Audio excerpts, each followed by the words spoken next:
આપ અમારું કવરેજ લેવા આવ્યા એના ઉપરથી જ એવું લાગે છે કે તમારી અંદર અમારા જેવા વાઇબ્રેશન છે ગૌ માતા માટે. Thank you. બાકી ઘણી બધી ન્યૂઝ ચેનલો છે બરાબર, પણ ઘણાને પ્રેરણા મળે છે, નથી મળતી. તમે પહેલાં છો, that shows that you are highly vibrant, you are very sensitive to ગૌ માતા. That's what I mean to say. પણ તમે નીતિ અને ધર્મ સાથે જોડાઈ રહો તો તમને કઠિનથી કઠિન સમયમાં પણ સારું જીવવાનું ભગવાન પ્રેરણા કરે. નમસ્કાર. આજથી આ શરૂ થતા પાવન પ્રસંગમાં આપ જોઈ રહ્યા છો મારી પાછળ ભૂદેવો ઊભા છે અને ખાસ કરીને વ્યાસપીઠ ઉપર જેમના મુખારવિંદથી આપણે ભાગવત કથા સાંભળી રહ્યા છે એવા ભાઈ શ્રી રમેશભાઈ ઓઝા એમના ઘરે બિરાજમાન થવાના છે અને સતત 7 દિવસ જ્યારે એમની સેવા કરવામાં એક અનોખો મોકો મળ્યો છે, ત્યારે ભરતભાઈ શું કહેશો આજના દિવસે?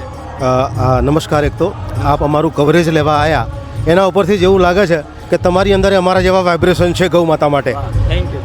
બાકી ઘણી બધી ન્યૂઝ ચેનલો છે બરાબર, પણ ઘણાને પ્રેરણા મળે છે, નથી મળતી. તમે પહેલાં છો, that shows that you are highly vibrant, you are very sensitive to ગૌ માતા. That's what I mean to say. હવે મારે ખાસ એ કહેવાનું થાય છે કે અણહિલવાડ ગૌ ભક્તિ મહોત્સવ, અણહિલવાડ આપણા પાટણનું જૂનું નામ, જે અણહિલ ભરવાડના નામથી બનેલું.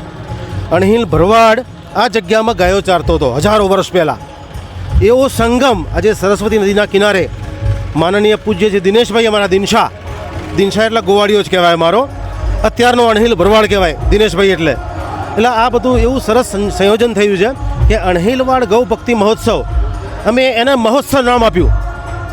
કથા તો બધું બરાબર છે, પણ મહોત્સવ નામ આપવા પાછળનું કારણ કે આખા એરિયાની દરેક પ્રજા આ મહોત્સવમાં ભાગ લે અને આ મહોત્સવને વખત ઉજવે એ રીતનું વાતાવરણ ઊભું કરે. દરેક વ્યક્તિના મગજમાં ગૌ માતા પ્રત્યેની લાગણી ઊભી થાય. ગૌ માતા એ સાત્વિક દૈવી પ્રતીક છે કે જ્યાં હજારો દેવી દેવતાઓનો વાસ છે. એવી જગ્યા ઉપર આજે ગૌ માતાનું મહત્ત્વ વધે, ગૌ માતાના લોકો સમજતા થાય, એવું શ્રી મુકુંદ પ્રસાદ સ્વામીએ બેડું ઝડપ્યું. પથમેડા ગૌશાળાના મુકુંદ પ્રસાદ સ્વામી જે છે એમને આવો પ્રયત્ન કર્યો. એમાં અમે બધા સહભાગી બન્યા, સેવાનો મોકો મળ્યો.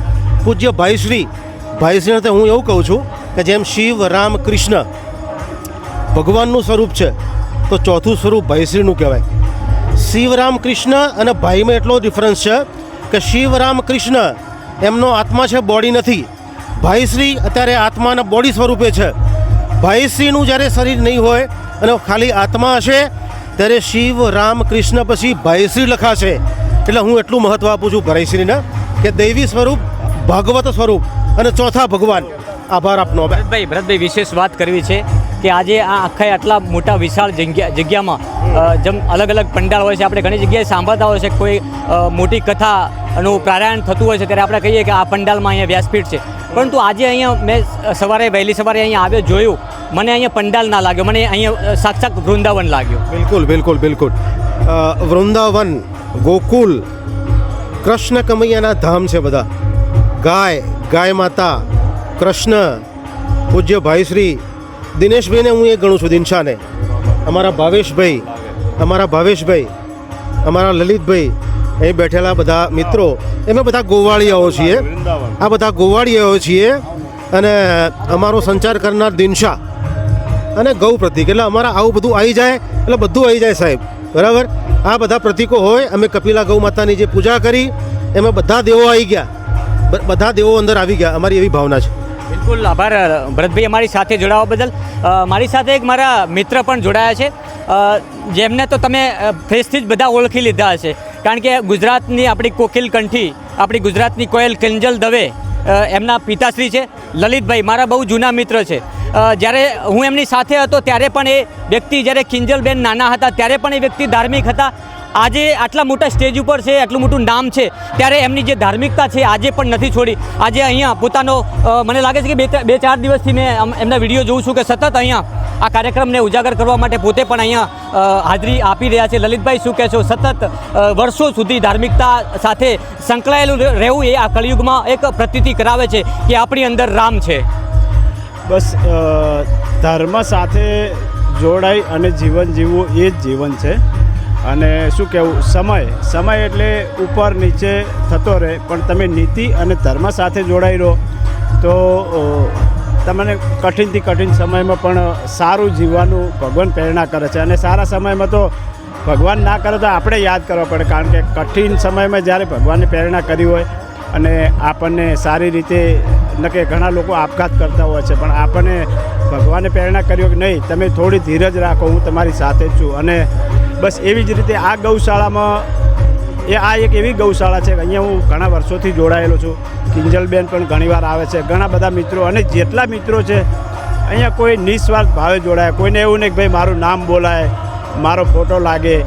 ઓનલી ને ઓનલી સેવા. અમારે ભાવેશભાઈ હોય કે ભરતભાઈ હોય કે કલ્પેશભાઈ એમના ભાઈ, અને દિનશા કો, મુકુંદ બાપુ કો, જેટલા મતલબ હવે નામ લઈએ તો ઓછા પડે, એટલા મિત્રો છે, પણ જેટલા જોડાયા છે એટલા નિસ્વાર્થ ભાવે. કોઈને પદ પ્રતિષ્ઠા કે નામ કમાવું નથી, ઓનલી સેવા કરવા માટે જોડાયા છે.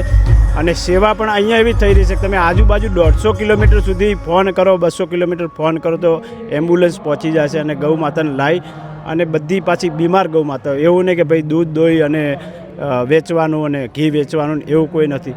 બસ સેવા એ જ જીવન છે, મારું માનવું છે. અને સેવા સાથે ધર્મ સાથે જોડાઈ રહેવું પડે. આ કથા એવી છે કે અહીંયા આ શું કહેવાય, જેમ કુંભ મેળો જીવનમાં એકવાર આવ્યો આપણા જીવનમાં, એમ આ કથા પણ કદાચ એકવાર, હવે ભગવાન કરે ક્યારેક ભરતભાઈ જેવા કોઈ દાતા મળી જાય જલ્દી કરાવે તો પાછું રસપાન કરશું. પણ અત્યાર માટે બધાનો ખૂબ ખૂબ આભાર. ચેતન મહારાજ હોય એમના કી જય. આભાર લલિતભાઈ, ભરતભાઈ અમારી સાથે જોડાવા બદલ. કે જેમ લલિતભાઈએ વાત કરીને કે ધર્મ સાથે જોડાયેલા રહેવું, ભલે આપણે ગમે એટલા મોટા બની જઈએ. અને આજે લલિતભાઈની વાત કરવામાં આવે ને તો એમના માટે હું શબ્દ, કારણ કે હું જાણું છું, એટલે જ્યારે કંઈ નહોતું ત્યારે જાણતો હતો, આજે બધું જ છે ત્યારે પણ જાણું છું. કંઈ નહોતું ત્યારે આ એ જ વ્યક્તિ એ હતા જમીન સાથે જોડાયેલા. આજે બધું જ છે ભગવાને આપ્યું, તેમ છતાં આજે જમીન સાથે જોડાયેલા છે ને, એટલે જ એમણે વાત કરી કે ભગવાન સાથે જોડાયેલા રહો ને તો કાયમ માટે જીવન તો એ જ રહે છે. નમસ્કાર.